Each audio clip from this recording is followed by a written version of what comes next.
bienvenue à tous. Aujourd'hui, nous allons méditer 2 chapitres puissants de l'Évangile selon Matthieu, les chapitres 5 et 8. Dans Matthieu 5, Jésus nous conduit sur la montagne pour nous révéler le cœur du royaume de Dieu. À travers les béatitudes et ses enseignements, il nous montre que la vraie foi commence dans le cœur, transforme notre manière de vivre, et nous appelle à être le sel de la terre et la lumière du monde. Dans Matthieu 8, Jésus descend de la montagne pour agir avec puissance et compassion. Ce chapitre nous montre un Jésus qui guérit les malades, libère les opprimés, calme la tempête et manifeste son autorité divine sur la maladie, la nature et les forces spirituelles. Ensemble, ces 2 chapitres nous rappellent une vérité essentielle. Jésus enseigne avec autorité, et il agit avec puissance. Sa parole transforme les cœurs, et sa présence change les situations. Prenez quelques instants, ouvrez votre cœur, et laissons la parole de Dieu nous parler. Matthieu 8. Verset 1. Lorsque Jésus fut descendu de la montagne, une grande foule le suivit. Verset 2. Et voici, un lépreux s'approcha, se prosterna devant lui, et dit, « Seigneur, si tu le veux, tu peux me rendre pur. » Verset 3. Jésus étendit la main, le toucha, et dit, « Je le veux, sois pur. » Aussitôt il fut purifié de sa lèpre. Verset 4. Puis Jésus lui dit, « Garde-toi d'en parler à personne, mais va te montrer au sacrificateur, et présente l'offrande que Moïse a prescrite, afin que cela leur serve de témoignage. » Verset 5. Comme Jésus entrait dans Capernaüm, un centenier l'aborda. Verset 6. Le priant et disant, « Seigneur, mon serviteur est couché à la maison, paralytique et souffrant beaucoup. » Verset 7. Jésus lui dit, « J'irai, et je le guérirai. » Verset 8. Le centenier répondit, « Seigneur, je ne suis pas digne que tu entres sous mon toit, mais dis seulement un mot, et mon serviteur sera guéri. » Verset 9. Car, moi qui suis soumis à des supérieurs, j'ai des soldats sous mes ordres, et je dis à l'un, « Va. » Et il va, à l'autre, « Viens. » Et il vient, et à mon serviteur, « Fais cela. » Et il le fait. Verset 10. Après l'avoir entendu, Jésus fut dans l'étonnement, et dit à ceux qui le suivaient, « Je vous le dis en vérité, même en Israël je n'ai pas trouvé une aussi grande foi. » Verset 11. Or, je vous déclare que plusieurs viendront de l'Orient et de l'Occident, et seront à table avec Abraham, Isaac et Jacob, dans le royaume des cieux. Verset 12. Mais les fils du royaume seront jetés dans les ténèbres du dehors, où il y aura des pleurs et des grincements de dents. Verset 13. Puis Jésus dit au centenier, « Va, qu'il te soit fait selon ta foi. » Et à l'heure même le serviteur fut guéri. Verset 14. Jésus se rendit ensuite à la maison de Pierre, dont il vit la belle-mère couchée et ayant la fièvre. Verset 15. Il toucha sa main, et la fièvre la quitta, puis elle se leva, et le servit. Verset 16. Le soir, on amena auprès de Jésus plusieurs démoniaques. Il chassa les esprits par sa parole, et il guérit tous les malades. Verset 17. Afin que s'accomplisse ce qui avait été annoncé par Ésaïe, le prophète, il a pris nos infirmités, et il s'est chargé de nos maladies. Verset 18. Jésus, voyant une grande foule autour de lui, donna l'ordre de passer à l'autre bord. Verset 19. Un scribe s'approcha, et lui dit, « Maître, je te suivrai partout où tu iras. » Verset 20. Jésus lui répondit, « Les renards ont des tanières, et les oiseaux du ciel ont des nids, mais le Fils de l'homme n'a pas où reposer sa tête. » Verset 21. Un autre, d'entre les disciples, lui dit, « Seigneur, permets-moi d'aller d'abord ensevelir mon Père. » Verset 22. Mais Jésus lui répondit, « Suis-moi, et laisse les morts ensevelir leurs morts. » Verset 23. Il monta dans la barque, et ses disciples le suivirent. Verset 24. Et voici, il s'éleva sur la mer une si grande tempête que la barque était couverte par les flots. Et lui, il dormait. Verset 25. Les disciples s'étant approchés le réveillèrent, et dirent, « Seigneur, sauve-nous, nous périssons. » Verset 26. Il leur dit, « Pourquoi avez-vous peur, gens de peu de foi ?» Alors il se leva, menaça les vents et la mer, et il y eut un grand calme. Verset 27, ces hommes furent saisis d'étonnement, quel est celui-ci, disait-il, à qui obéissent même les vents et la mer? Verset 28, lorsqu'il fut à l'autre bord, dans le pays des Gadaréniens, 2 démoniaques sortirent des sépulcres au-devant de lui, si furieux qu'il n'était pas possible de passer par là. Verset 29, et voici, ils s'écrièrent, qui a-t-il entre nous et toi, Fils de Dieu? Es-tu venu ici pour nous tourmenter avant le temps? Verset 30, il y avait loin d'eux un grand troupeau de pourceaux qui paissaient. Verset 31, les démons priaient Jésus, disant, si tu nous chasses, envoie-nous dans ce troupeau de pourceaux. Verset 32, il leur dit, allez. Ils sortirent, et entrèrent dans les pourceaux, et voici, tout le troupeau se précipita des pentes escarpées dans la mer, et ils périrent dans les eaux. Verset 33, ceux qui les faisaient paître s'enfuirent, et allèrent dans la ville raconter tout ce qui s'était passé et ce qui était arrivé aux démoniaques. Verset 34, alors toute la ville sortit à la rencontre de Jésus, et, dès qu'ils le virent, ils le supplièrent de quitter leur territoire. Matthieu 5. Verset 1, voyant la foule, Jésus monta sur la montagne, et, après qu'il se fut assis, ses disciples s'approchèrent de lui. Verset 2, puis, ayant ouvert la bouche, il les enseigna, et dit. Verset 3, heureux les pauvres en esprit, car le royaume des cieux est à eux.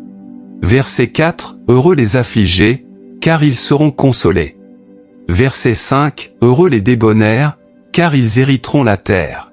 Verset 6, heureux ceux qui ont faim et soif de la justice, car ils seront rassasiés.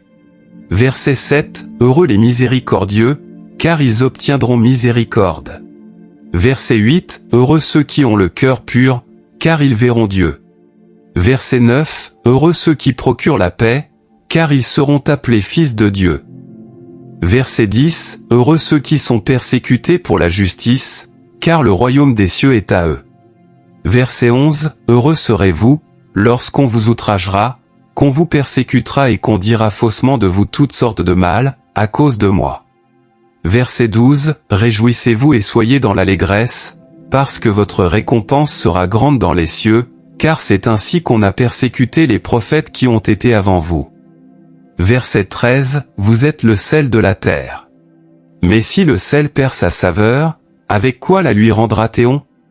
Il ne sert plus qu'à être jeté dehors, et foulé aux pieds par les hommes. Verset 14, vous êtes la lumière du monde. Une ville située sur une montagne ne peut être cachée. Verset 15, et on n'allume pas une lampe pour la mettre sous le boisseau, mais on la met sur le chandelier, et elle éclaire tous ceux qui sont dans la maison. Verset 16, que votre lumière luise ainsi devant les hommes, afin qu'ils voient vos bonnes œuvres, et qu'ils glorifient votre Père qui est dans les cieux.